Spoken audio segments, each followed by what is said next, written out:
sianin nong hoài dia kam sa te wangin takhe chini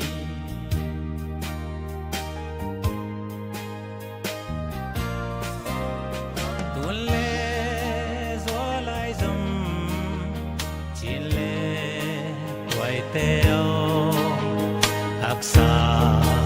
yen theina lung kham nai toak zong in selung liap ke ni sianom sa zo gam tuangong tung pa di hai bang a khang nghe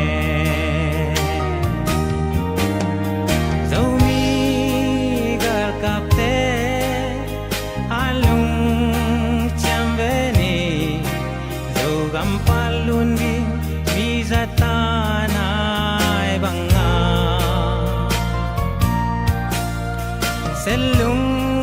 liap lo sianin nong hoài dia kam sa te wangin takhe chini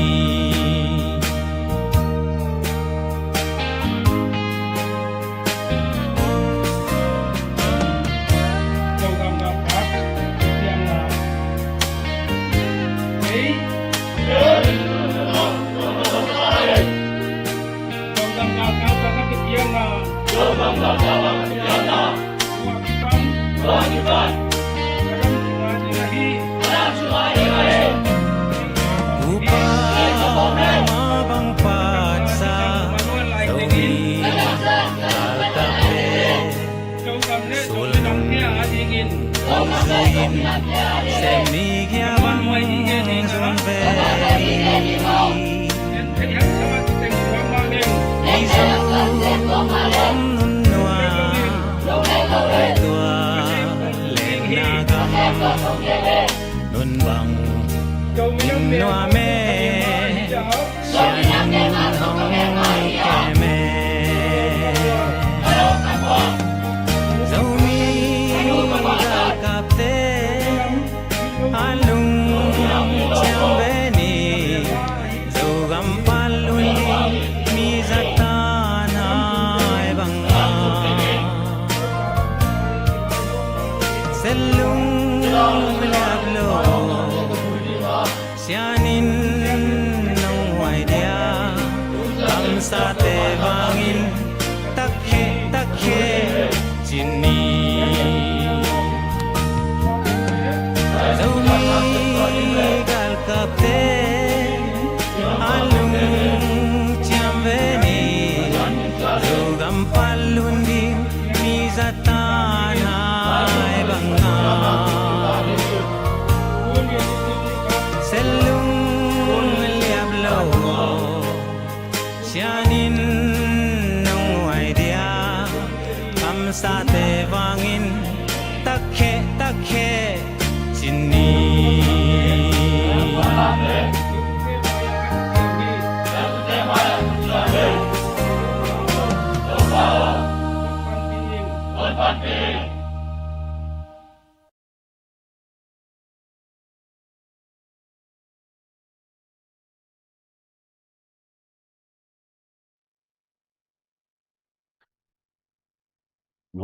Nuwa mangi zomi te pasien tu pa to pasien ina jing sang khowak pha teong musak ki zelin tu ina akimu ki trading zana ai mu te zo gam lama ai jong ina pasien ina tu ina jing sang khowak pha teong musak ki zelin tu ina ni tum na lama te ading in tu ina zan khomial ong ni zelai manin pasien in sun le zan aki khel na mun kom kala leitung mun tom gam toma om zomi te pasien in akimu ki thele ZPCC media te han cham na to hilai panina live tung to nina i fundraising ai jongin i zogam gal kap jeta reistan komendin munai jongin ZPCC ina sep na hi jongin a hun chuina gen thei om te ki gen khezelin sumle pai tale i lucky star one tale i gen thei om bang bang kar simina mi pi te to ki za khom thei ding na pasien in chidam na te ong pia in tuina ani na za ni na jong hun khat iman khina tu ni na jong hun ni na tu kala ding ina tu ni anei suak hi manin to pa na jing pha ma to chidam nang pe chena jing pha khat ve ki chi san di ni ni tum na lam te na sep ong zom saka in lum lo lum ong cha pi ki sak ma to na sep na pan na gim na to na te panin in lum lo lum zuana vai tom te ma ban ong zom sak zer i to pai biak pasien jesun min thana pa toy na khem pu tang ta he no tuina live ong en te na hi zong na i o zong hoyam hoi loyam chi zong comment zong na pia un la kiteliam kitel loyama to china share hitale comment hitale youtube panina hi zong in ong en te na hi zong un comment ong pia le star ong pia te na hi zong una igam le imina ma dingina i hi the na i sep the na tom te to ma pang khomina hi bangina ki to khom diamina zogam azun khom ding le zogam apu azun dingina mapang khom zomi ule naw akwa ma khem puna tunina pasien kyang panong pai thupa te anga kim dingina ikidei sakna le thupa te ikipe ki son soni tulai takina ZNV khop member alut nai lo te zong lut zo somina zanina zong ni le thum zong kibe la pa hi manin igam le iminam a it avei akwa ma khem pu in tunina hi lai muna ZNV khop member lutina ZPCC porpi sunga lutin i Malaysia Kuala Lumpur khom pia i maban te khom pi thukim na maban te tale i zogam chara te tale i din mun zogam khallo na ding le zogam chel pi te i din mun zomi te ina tulai tak i din muna minam sunga boina ai zong minam khan to na ding ai zong in imina mina ikipum khat the na ding a hi zong ina tunina hi lai muna kal simina han thot na le chel pi na ibol na te tung tonina akhang lo le gam le minam ave zong tampi tak ikibe lap ma bangin tuina ZNV khop member alut nai lo te zong ahun simina alut yom ma bangina lut man zakhat ina khasimina zong ape zo te na manli ina som thum da ki pia hi to za duina igama ding igal kap te ading ZPCC porpi department te na sep na ading ina sumle pai thalo ina nei tha to na semin kuanin to ading khia ai minam igama dinga na semina sumapia khasima ma apang khom ilai muna ZPCC porpi sunga aki hel khem pu i thei dinga tuni dongina igal kap te adingina aki sambang sep zo na pan pi zo na ombang bang sumle pai te ki khakin makai te ina sep nai tele media itale kolgam lamai jongina federal affair ai jongina sumle pai ki sam atom tom te khem pu wa tunina ZPCC ina ahi thei zaina hilai muna tanu tapa te na sem te khem pun apiak khia tu khasimina apiak teu to igam kizuni toy manin igam suwa ki kilem na omna dingina tuinina izogam chara ma ong thu pi pen ding hi toy manin ikilem pi sale kitu to na sa ombangina izogam chara tung tonin igam suwa tulai takina imakai ten na sep nai jongina maban tampi takte ong zo to thein igam suwa ki kilem na le hopi te hitale tedim hopi abe sai gen ma bangina tonjang hopi chi te jong tuina mi pi te kwa ma ki dei dan na omlowin sangam unaw lai jom khat hi na to igam mi leya teng khom khosa khom dingina mi pi te kwa ma boina om het loina igal kap te na tunina tonjang hopi jong cha sak thei bana bek tham loin itedim hopi jong tulai takin azon lai tak ko hi tonjang khopi te hitale tedim khopi te hitale falam khopi te tu tadina kumpi na septe zum te sang te akizop ki theina dingina kor kumpin jong akisam bu tang an tang te ip tur kim is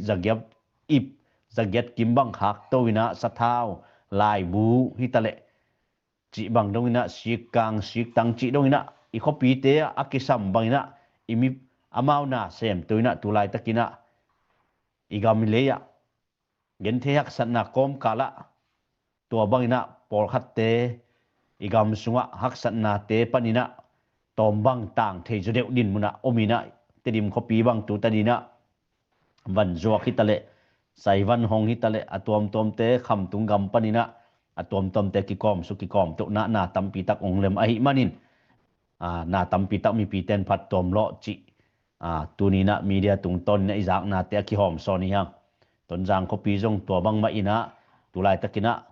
zanai ge ni na mi tur le zanga bang ko pi cha tai na cha nai lo te jong tuina aban ban ni a cha lam kala a om jong om ilum lo lum a zuani na pai theyu chi pen tunina izaki toy manin igam sunga kit kilem na tem theina ding na ma pang khomi yang toy manin zanina suang sang hopanina ZPCC zatare ECR nga igam gam ke kitchen khata idin theina dinga mapang na se ma hi pamang lam kala ong ki suam lup sakna hangina zatare EC te jong sigalina aphola azak phet mauna badel thei paina mau jong ba phathei wagal thei chi thu hi toy manin pamang si na hangina jong tunin ida ma si san tampi akitu khia izogam chara akipan nasem te akipan igal kap te akipan zogama dingina luang tampi akitu khia dinai video et na zonga ilai siang tho toy pa jong ina han molong liam san khinta toy manina i video te yet chaina to sunga kwa tengdam lai kwa ten na sem lai minam le gam a i tak tak kwa teng chen lai hiam chi pen dina video yon masak na sunga jong tampi tak kilang thading kimu thading hi toy manin minam it le gamazun nom tak tak te na tunina ki hom tho na le ki gen sen na te sangina sep na le kalson na le it na le ve na te burphu masa zo ina to tung ton ina igami le ki zun zo hi to lowina por khat te na ki por na sung khat to ki por na phuan tomin makai te gen sia in kitu to na sanga gen sen na sep na bor na bang om hiam chi bangina gen sen na te om chena min de na zade na din mun ahi manin ki por na sunga to bang te to ki thwa thei khop na omlo ahi manin tunina izogam chara hitale ZPCC hitale zatare EC hi chiang itun na ding na abesa kum nga kum guk sunga poi gala hi zongin sumle pai hak sat nai zongin igal kap te si na man nang tok ai zongina na tampi tak imakai te akipan gen sen na tampi tak ito kom kala pasien ina tunina hak sat na teong zo pin tunina igamale azun zoding akem zoding ahwai zoding ina igal kap mang te zongina ZPCC sungai makai pi tenga hi zongina tunina pasien chidam nang piak sakin pasien ini thuget na teong dongin i thuget na ga te pen ahun juina kizato to ding hi chi pen iup na hi toy manin tunina hilai muna ongen khem tu na igamle azun nuam itedim khopi hitale tonjang khopi tale khotuam tuama hitale azun nom akem nom tena igal kapte ki sap annek tuidona dingina pe khat pe ne pe nom ten jong ki pe thei ton tunghi zpcc.net i website tung ton panina jong ki pe thei dinga i GoFundMe jong panina ki pe thei ton tung ding hi toy manin igal kapte ina hui to di ka gilwa hikin sam loi manina annek tuidon ma ki samai manin sumle paima to ma pangkom ni kal sim khasimina thaisan ma bangna khasimina note piakhen na ma to iminam gal kap zatare stan commente arina sumle pai ki hak ton tungi toy manin thasan khomina ikipum khat na tema maswanina tunina ide zomi te na ele e thune na gam ke kichen khat itun zo na ding imaswan ithujui izogam chara te tale policy tom te tale imakai imaya paisa te nasep na te azun to apwa to dingina akal swan to tunina ZPCC por pi tale zatare stan community tale tunina maban tampi tak to panung zo pi ai manin hi te khempu ithunget na hangi mai pan khop na hangi ko koin onglang pangjongina tunina iminam makai te tale nasem te tale pasenong ton pi in igam akizun thei suak ahi manin nak pi takina lungdam na agenia tuina memba lu nai lu te jongina onglu tu ni chi ma bangina i comment jong kana sim dingwa igam le ile yaring kithu to nai jongin mapan khop na ding ahi jongin nagen no bang bo na no bang bangu comment ki pe ja ja thehi to komina tuina ladong khat ngai ma sa ni na to khit chena sia haw mungina ama tung panina pasien kamal to hi jongin adia kina minam na sem te na pasien na sem ma banga ki tuata han cham na ani na u tung to ni na thapiak nai zongin pasien na sem te bekin biakina pasien lai sang tho pasien kamal gen be khilowina iminam na sem te na ki it na ding igam ki pum khat na ding kilam zo na ding thahat na ding minam te it na ding kha sunga thahat na ding hitale tulai takina iminam ki it na minam khan to na dia na sem tak tak hi pa pau ngai mang lam kala ong ki som lup sak sing noi mi thau toy ki pol na zetene ki chi te na ong som lup sak na hangina ZPCC na statement a so khian ma bangina ada na ka na te tung ton panina jong he nem nai jong ina nidangina ipu chin sen thangina asingam lo pe maina minam gam vai sem ke ni achi ma baina luang khama iminam makai te na sep ma baina tu ni dongina izogam chara pu Moses kim toizen pu pama nga hi jong ina ong nu set cheina na kisama mahi toimanin khokim khopa mi tale suang sangal bor buan li hitale tui thang tung jang khokim khem pu na athei lo kwa mom loina mi hoi khat a hi na le mi kichen khat a hi na tung to ni na pa mai kisama ma hi manini pen na pi takina da na jong ipula khi toimanin tuina pangkhom ni thasan khom ni mi gam mi le ya ateng hi ke hang mi gam mi le ya akhosa hi ke hang china puleng tong pau nu na la ana pho la na sang ma bangina tuina pangkhom hat na thasan khom na ki pum khat ni chi to la ngai khomina to khit chaina sia ha mungina ama lampanir pasien kamal a hi zongin minam te ki na ding ki pum khat na ding athu bangyam chi pen online social media to mi tom to mina gen ma tale akipum khat na ding tak tak athu pen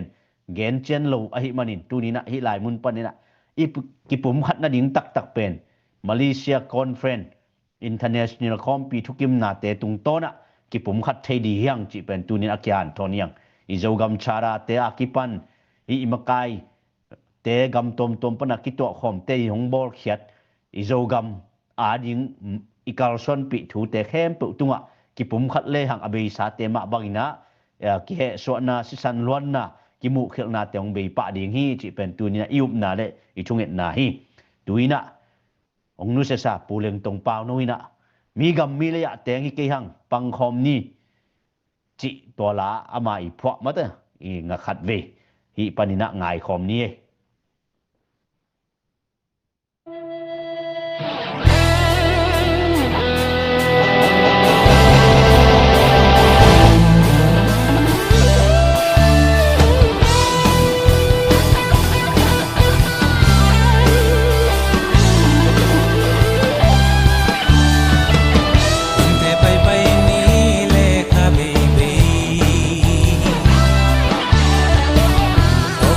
Dante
Diam diamin mai lam sau pi kwal ni Ang son mong loi te lam sial sap ni Kawila na kedapulin Na konggang na lukukuin Aton tung kiging sa namin Kunhong nai zuta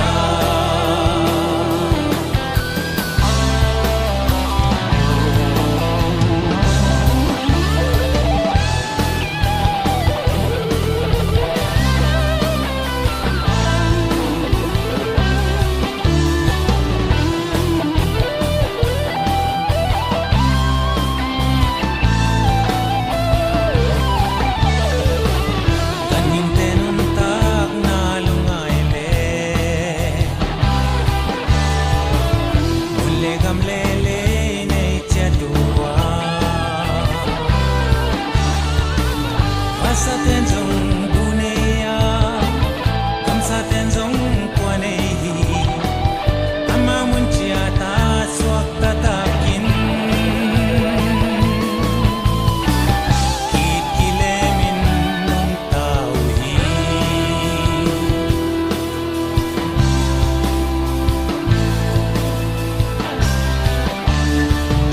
Tuan ku pasat sa luas sa gamhi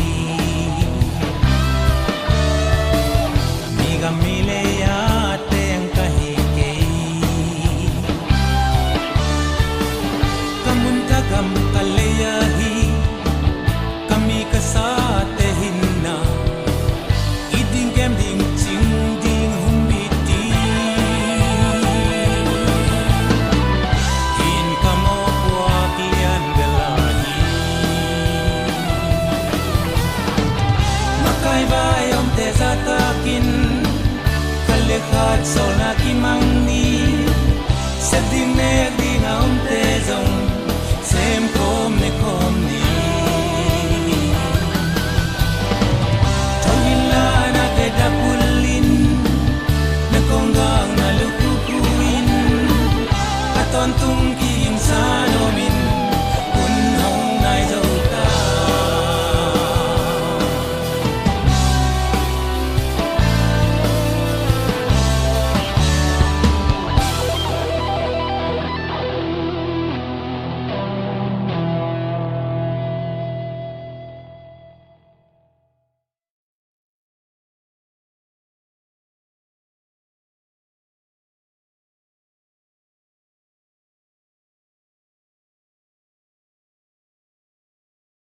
ma to igamile izun jaring ikipum khat jaring ma na phuakin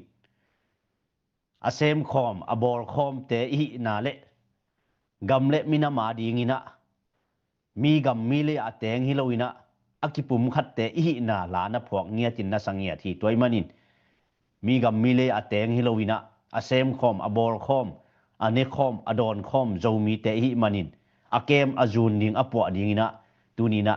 hi lai mun panina akihan thoniang topana thakina igamile a it ding apo azun dingina hi la tung ton mena tha san khom dina topan phang pia hen tuina sia hau mung tung panina pasien kamal to ahi jongin ama gen no bang bang to minam na sem te tunga thapiang na ki in na ki pum khat na tulai takin igamile ya jeta reistan khomenai jon zpcc ai jongin zogam lei tang kilam na ding zogam state din mun gam ke kitchena idin zo na ding ina han thot na hang san na thapiang na ama tung panina ngai ni le khai lệ nó mang nghe cô bao cam nó mang nghe nó mạ mày nghe hồn nông piak lung đam zel ấy mà to có dấu mi piak qua mà bẹo tu ni chiang cái gen thệ zel mạ bang ina zpcc zeta le isen comment ipilisiam man chi hilowina to pa ompi na ahi manin tua mana to pa ompi na inga zel manina tu ni chaki kalsuan the haksan na omlo hilowa hungen sia sia to ahi zongina ina sepna te e zong aman pen ki hituan lo na pi ina hunte peto to wa tu ni chiang i kalsuan zo na ina to pa ompi na ahi manina na pitan lungdam ong esak akwa machia thungin na toy zong sumle pai to a hi zong ina ong pan pi kami pi akwa machia tunga zong lungdam ong ko nuam be be ing nuamang i moto tulai takina leitung khon luan zia yet tak chiangin gale sa to purnat na athak khong zong om to bina ai zong hi te khem pe yet to tak chen lungim na vi ve hi ina tun Russia gal bang pen hi news pol kha ba angen utak chiang ina gal pi khat na lai sanga sot jota in tun i Russia te bang ina a nuclear to kap ding chi khong a cheng cheu cheu hi to dan khong ong hi tak pi le leitung pen ala huai ma ada huai ma thu ong suakina Iran gal bai khong zong tuin US midterm November changa om ding hin to pen Iran te bangina amawi ngai sunna thomin midterm ma dinga credit day dingai manina ongkap ngam lo ding hi bang chi ngam lo ding hi chi in makai songa Iran nai ngai makai te na to banga ngai sun hi to a hi songa ipuin pen tun tu songbang ong nuai kik Iran te na apache avan leng ongka phiat tak chiang ina nuai chiang nuai kik chi ba in himun san banga thomia piat ta na pen Iran te na tel sem ong suakin tun tu weekend songbang thomin again tak chiang nga sifaya bang ong lem to khading in tua amawi agreement khat nga thei ding chi khong nok ki gen ke be na pupa kam nang tua pen na zo nai hia chi khat nang i mu na zong ong dong di be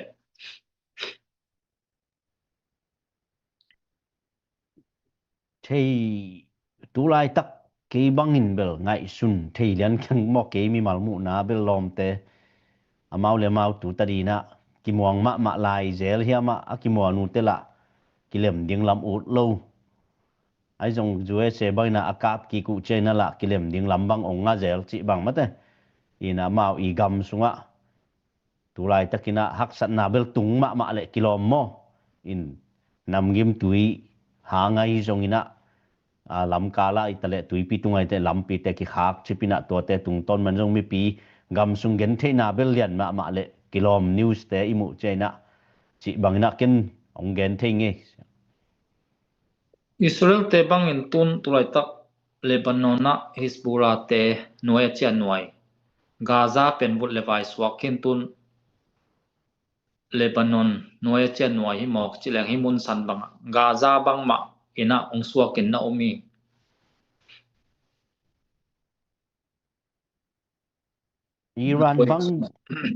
Iran bang bel tu chang amau jong gam lian le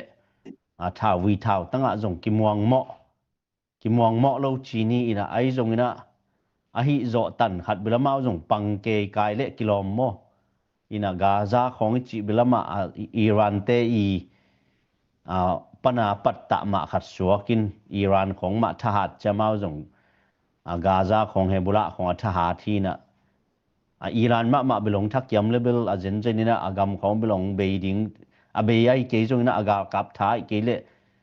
gen te na ga kap thuni na belong kyam ma le kilom sa nge ke mu na amau bel tuan na chi dan mai na Iran te zong along simuk hau ma Israel te zong la hau ma tua ki mok mai mo in ala huai hi mok mai in himuna tua dena igen Russia le Ukraine bang pen tua news por khat khong bang in nai ngai tama te por khat ba again na hi Germany te bang in tu ma kum ni tua thomong ki pat chi la men thomin pen ni khan ni chiang ina ti sang phau ding hi Russia la mong pa ding hi chi ko again pen tun jong tua dan pian hi cha thuina thom lewina aman amai ngim na pen Russia la pa hi tolo na pin sen le Russia kipol na pen aman khen nuamina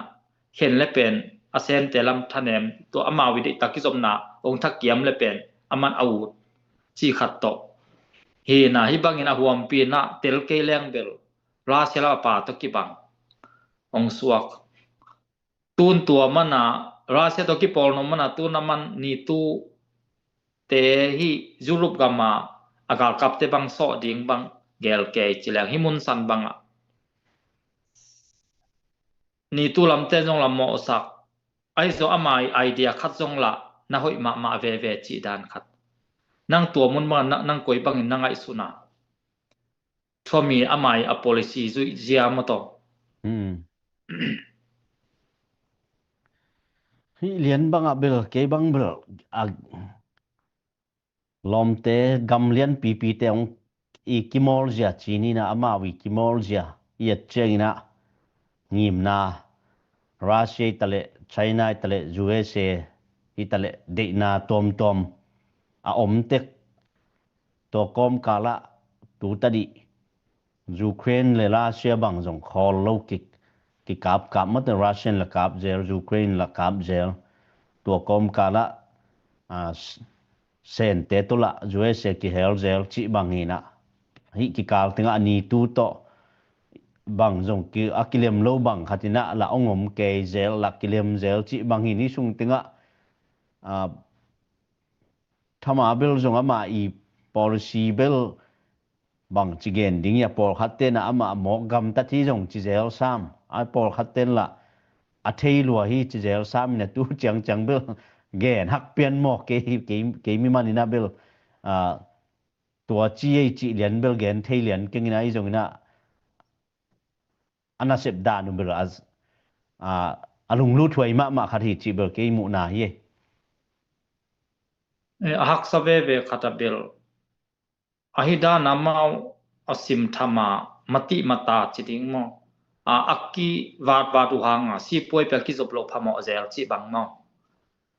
in athua bel hi politician ten again cha thomina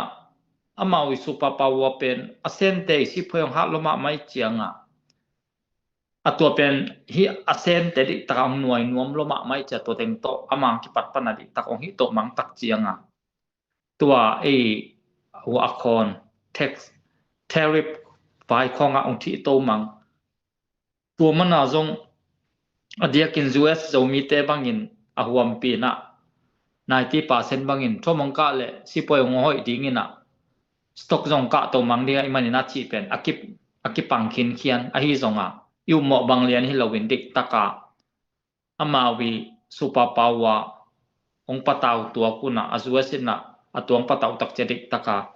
thomina US sente sipoy to atuam tom to ong va tak chiang a hi chiang akitung to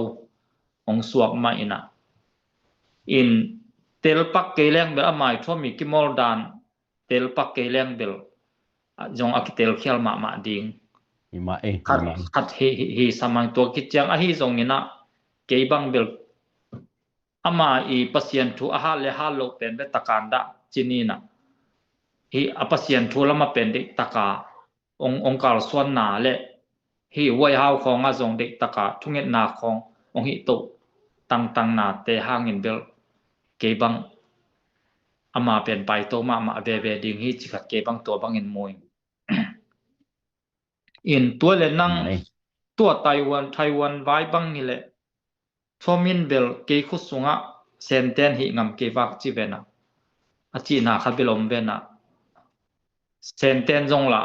anoi nom ma mang suakin to bang thomi hun sung bang ina senten hi ngamin pan ngamin na hiya athua US te 100% a policy ki help pe ma lo hi chi pen again to mang suak chi la hi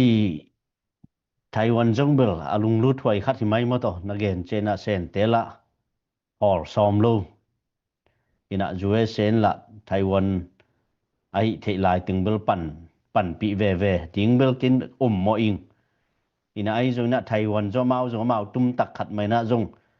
ko na gamado khoi nộp khoi nuam om phial le zo mau zo ading zo ding le adal ding nyat mai na bel kiging ke yu chi bel media tung to ni na mu hangina thami sep sungina bel ong hi liang ke le zong ki ka alung duai zo mate pu Biden da na alung duai pian chỉ khó na sep kha zen je level sen table zo amau le mau bel ông xem pa le lin umin ke mu na ai jong in ke mi mal mu na ai le tham mi sep sungina bel jong hi ngam khol ke in chin ai jong na tham I sang ina democracy apan pi zo maka yong ka tu le jong tam zoi na jong pan pi di na ken ke mi malina mu sak zoi pan pi ve di na bel lamening chỉ khát cái mu na ye ina to chiang ya comment khat jong me den chang jong thulu de na he nem na chi te jong pa in chin tua bel thuma sa teng hi ye comment kong don na mo lung nami tu song tua US te I amawi parma ekadia tu asum pol khara piak vai khom bang kol media ko kigen ke vena to mana tuam PDF enzuji lam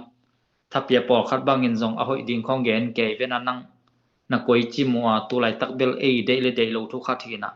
kol campaign ajata kumpi amia ke bang zong ina to khat ong ke kin suak chi le na koi chi mua nang enzuji lam te ong ha zo lai ve ve na uma ong be ding in na uma ti bang bel ke I mi mal lian ina bel ki pat chi ni na bel enjuji tale kol kumpi alang pang table zawin bel lo mangyam chile kol kumpi zo ma kol ga ma di nga makai khat le kumpi a sep zo pe na mau ma na lal zo ve uina tua tung to ni na kamu chiang ina ne pak ding bel hak sa in te ka chi ke mu na tung limina bai lo ding hi to ka ngai sun na ko mai na ni dang ina I pu chin sen thang ina I kol te pen thao vi thao tang to jong abai ding hi non lo thu ma to I phu ta inial ke le abai ding hi non lo chi dan ma ina kalung simong so kina ke mu na bel enjuji te khongai jong ina agam dang pana zuen pai ding chi tur ni le som ni le khat kim te nga idian ke tur ni le som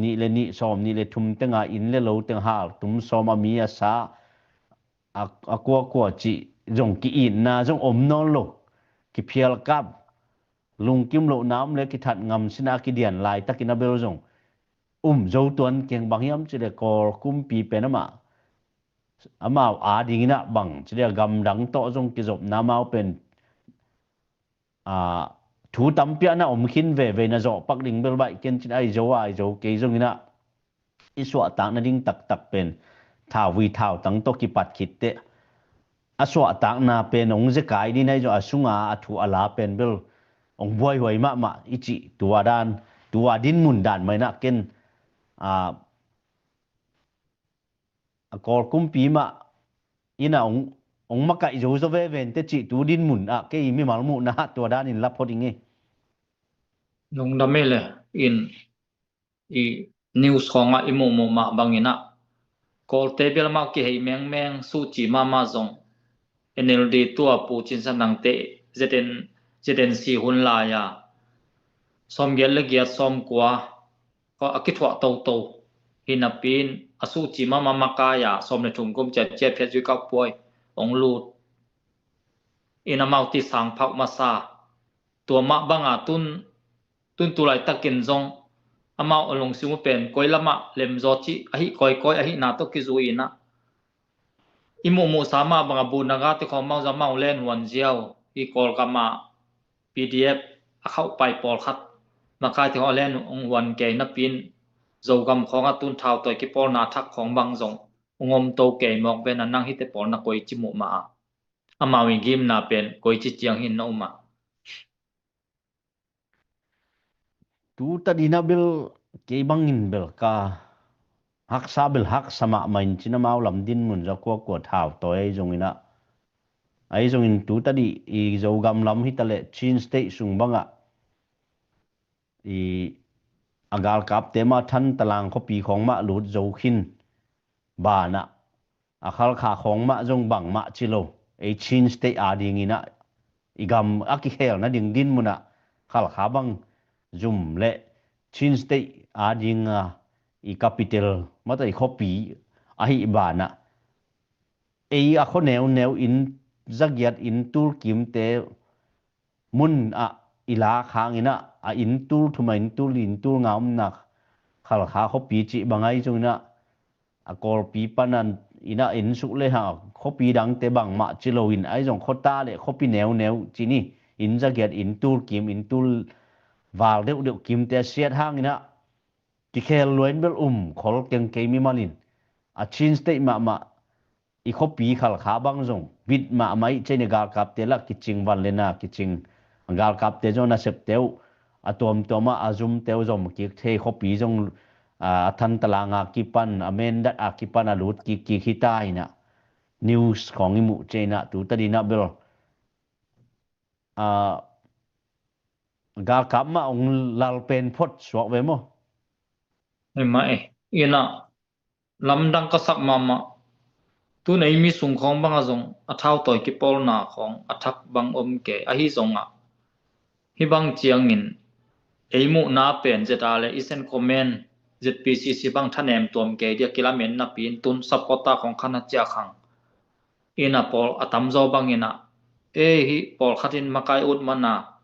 gamdang khong panina a control no mana aphon hilele chi to ina sep na pen onglo ching sem a hi na pen na koi chimu a nang I feel dan moto na sep na tu ni chiang pasien tu pha to chi ni na ZPCC ZRE EC chi pen tur ni le som ni le khat pana ki pan tom zong hi khol lowin tur ni le som le ko pana I zomi international conference tung to ni na ong diang khia chi ni akhat ve na hom pi ni na tung ton panina sak le khang panai jun mun tom gam tom panina kitwa ina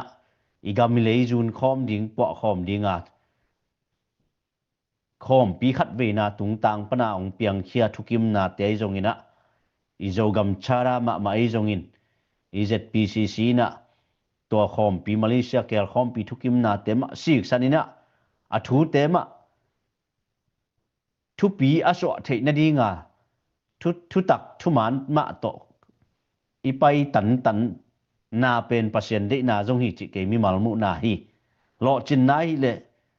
ZPCC ZRE sin ke the chianga kwa ma jong gen sia a kwa ma jong abang chiding ya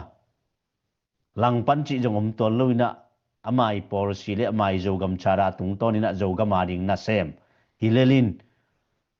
fundraising tom om te hangina ZPCC ZRE sin jong anga lo hi pe ma lo tu ni le som ni le khat som ni le nia ki pani don chena 10 million project 1 million project chi bang dan ine hangina jong tua khida mi te dai khip khepinom lai takina ZPCC media tung ton na minam le gamari na khallo na lian pi live ikha na tung ton in mi te jong ong diang khia ina sumle pai jong nga in to tung ton ina ZNV khopan ina jong sum jong ki nga to khit chena sumle pai akhia teng lakai jong ina ZNV khopa fai ne nai jong ina atwa ba ina I sumte tung ton na thunei nom nam chena in I tunia I minam makai te I minam ga kapte na bang ma kilo tak lo chini aijon haksat na kituak ma mai na to haksat na te pen ngal sa te nong sim to sumle pai kisam ilai muna ZPCC por pi sunga tanu tapa te na ne sa te khen vewa kidong diama gal kapte ading anek tuidon ading damlo te ading akipan nei sun ma gamle mina mading na sem khia lak khia ina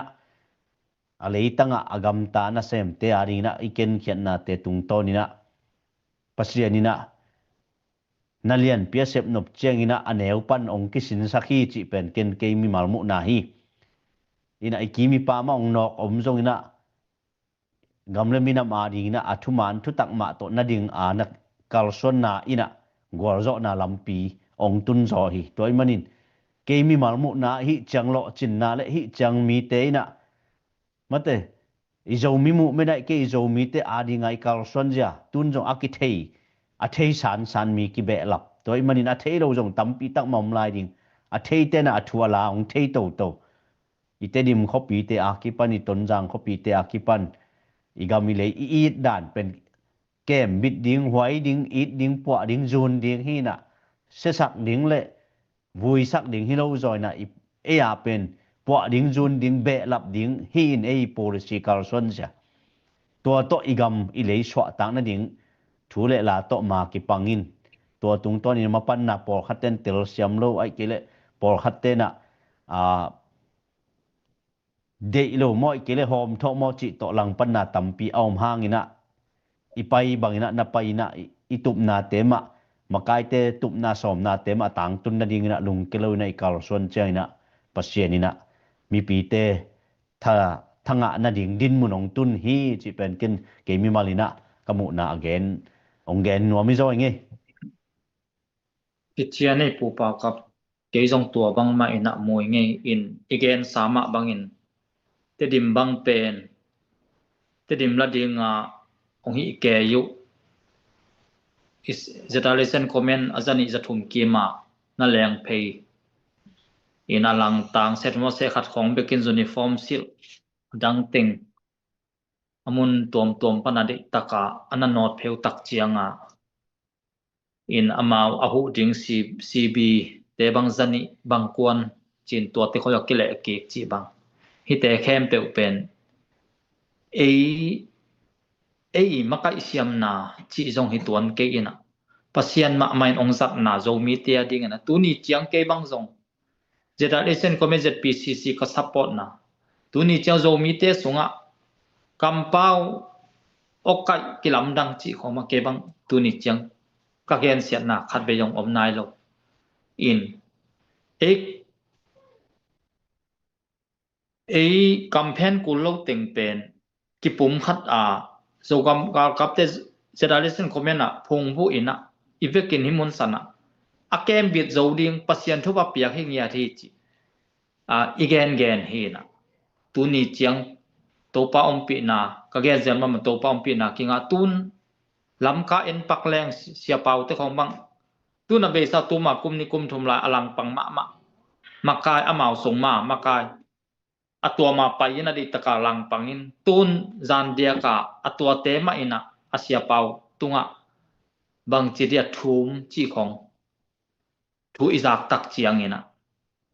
kwa ina amau zong thanem na nei ma a hi zong ina pasienom pi na khan nga kiu in tua tung to na pen kwa alang pang zong atop na amau khiang ma tung ki thum ki chi bang to te imu tak chiang ina pasian ma mai na thukim pi na ahi na pen kitel sama ma ina na pitan lungdame in tutunga pamang unusiat na hangina da ma hang moto in pamang pen again ma bang na zpcc ina appointment apiak niat ahi na to kizu kum tampi nang sep na te hangina nuam ma hi hang in ada akap ulen naw khole tui mi pi akwa machiat hu pa kha siang thowina ong he nem mia ta hen ina hibanga pamang te danin ya pukim tuang te dana akichian mi chi tak pen atom ma ai kom kala hibang tu ituak manina da ma hi hang in toy man hi te hangina hiba ituak na hangina zomi te ki pum kha sem dinga tua hi si san luan na hangina zomi te ki pum khara kwa ina ong khen pial zongina ki pum kha sem di hang chi keibang ka thunget na le ka up na ngiat hi ei mo amen in nuam ma mangi zongam gal kap te tu ni chang to pan thu pang pian tun khó khát à và pai coi chỉ Isaac tak chiang in ton giang á tôi na tu là giang bang chỉ akiek ta chỉ Isaac tak chiang in á ilung dam in á pasian ma mai in á ongom pi ahi na hang pen tel san nge tel sem lung dam le upau ka lung dam kitchen ma mai sia hau mong na chi takina ZPCC adinga na sem hitale zetare stan komen adinga minam gal kap te zongina dinai mu ma bangna asem mok zong hi khollo it na ve na tak to asem tak teu a hi manin ina sem tak minam le gam it tak chi te pen tu ni na sem tak pia aluang na ngon ana pengam te mikichian anei i manina hi sisan to ile sa igamile ya dinga thule late pu Moses kim to ngai joina igama dinga tulai takang nu se pama ngai joina hi te pen hun khat ni chena man phama ma dinga amau ten na sep na tung to ni na amau te ma baina mikichian mi hang san zomi sunga ikibe lap zo sem na ding minam le gama it minam le gama ve na le pil na chim na ane zomi te topa na ong be lap zok sem na ding hi chi pen ke mi malina ke kamu na le thala na le thapiak nai na nei nge ina tunia ibanga thuai thuman pha te tale ZPCC na sep na tungton na gwalzo na te a hi zongin hi baina igamile in na dinga na isep khop na te zon mi pi te na tha ki pia mai pan khop na te tu ni na gwalzo na kinga hi mai lama izogam chara penong tang tung dinga zogam jing vai pen tu ni na zo mi te na ilung tup ani ve na poi pi te zong ong tung la lo ding hi zo mi khom pi te toy manin zo mi khom pi khat ve ine na tung to nang piang khia thu pa te ong lo chin sem na ding na tha san khom ni toy manina hi bang na hak san nai to chaina lung kilo ai kal sona na isep chaina asuma pai jong ki sam ding thule la awan jong ki sam ding azin to ding jong mi ki sam ding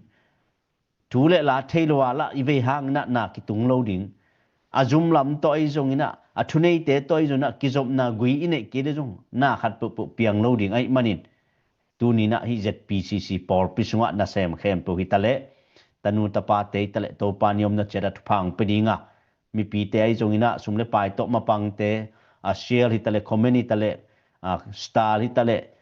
jaten vi khop member lu te jong na atom pana lu te nei jong na star lucky star 1 ten alei te jong na to pana ong mok swak sak lo ding hi chi pen athakina kian thonang toy manin tunina pamang ong si na tung tanga ki panai jong na sia ha mong gen ma bangina aman atop na rama pai to ni in thunge sak na ding a hi jong in adia kina mate ZPCC por pi ading hitale tanu tapa te ari ngai jong ina zum vai lai vai te ai gamile ya ding ai jong ina again nop om lai le aman ong gen hen la to tung to ni na ma top na thunget na ma to ong khup le mo a chia liang e lung dam hang le in zani statement khong zo isim ma bangina bang le mana zo mi te na a